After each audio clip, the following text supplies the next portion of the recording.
BNP স্থায়ী কমিটির সদস্য ডাক্তার এ.জেড.এম জাহিদ হোসেন বলেছেন, এমন কোনো নির্বাচন আয়োজন করা উচিত নয় যে নির্বাচন নিয়ে প্রশ্ন ওঠে।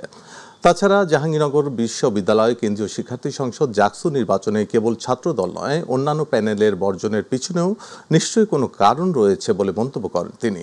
সকালে ডিপ্লোমা ইঞ্জিনিয়ার্স অ্যাসোসিয়েশন অব বাংলাদেশের নবনির্বাচিত আহ্বায়ক কমিটির সদস্যদের নিয়ে বিএনপির প্রতিষ্ঠাতা সাবেক রাষ্ট্রপতি জিয়াউর রহমানের সমাধিতে শ্রদ্ধা জানানোর শেষে একথা বলেন তিনি।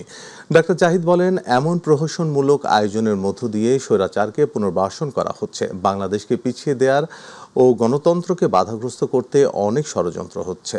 সেখানে শুধু খালি আপনারা ছাত্র দলের কথা কেন বলেন?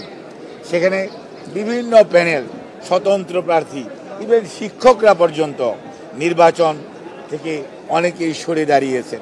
নিশ্চয়ই সেখানে কোনো না কোনো কারণ আছে। কাজেই আমার বক্তব্য থাকবে অত্যন্ত সুস্পষ্ট। দেশের মানুষ 2009-এ ভোট দিতে পারে নাই, 14-তে ভোটারবিহীন নির্বাচন হয়েছে, 18-তে দিনের ভোট রাটে হয়েছে, 24-এ আমি আর ডেমির নির্বাচন হয়েছে। কাজে বাংলাদেশের মানুষ নির্বাচনী ব্যবস্থার প্রতি আস্থা রাখতে চায়।